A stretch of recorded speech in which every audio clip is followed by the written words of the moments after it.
The member from Toronto Danforth. Thank you, Speaker. My question is to the Premier, and I'm going to follow on the lead taken by my colleague there. Todd Hrabchak is an 83-year-old man from Toronto. He's stuck in a hospital in Florida. His leg is infected, and he can't stand or walk. Todd and his wife Lillian need to come home now. They need to get back to Toronto to be seen by Todd's own doctors and physiotherapists. But their insurance company can't find a hospital bed for Todd in Toronto. No one here is surprised. No one here is surprised. Why is the Premier doing nothing to stop the overcrowding in our hospitals so that people like Todd can get the health care that they need? Health and long-term care. Minister of Health, Long-Term Care. I can assure the member opposite, Mr. Speaker, that we're doing everything we possibly can in terms of my ministry, the local LIN. We are working extremely hard in this particular case. We need to coordinate services so that they, in fact, are seamless in these very difficult situations.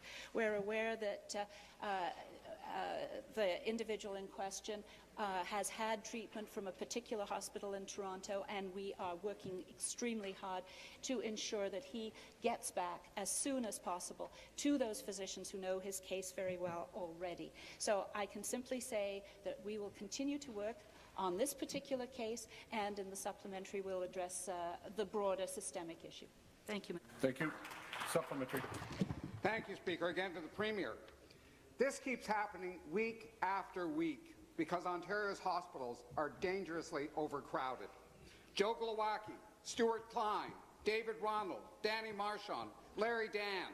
All of these people were told in recent weeks that they couldn't come home because there were no hospital beds available when they faced a health care emergency. Can the Premier tell us right now how many more Ontarians waiting in pain will it take to convince her that this overcrowding crisis is real? Thank you. Minister.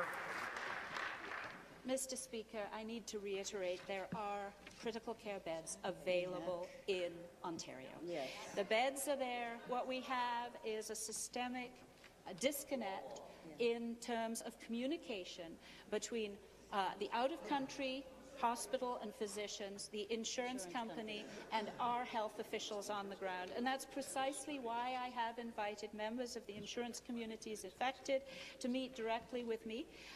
We can all understand the suffering in terms of the individual, the families involved. We are determined to ensure that we have a streamlined system so insurance companies know how to access the beds that I would like to say yet again are available here in our world-class healthcare system. Thank you. Thank you.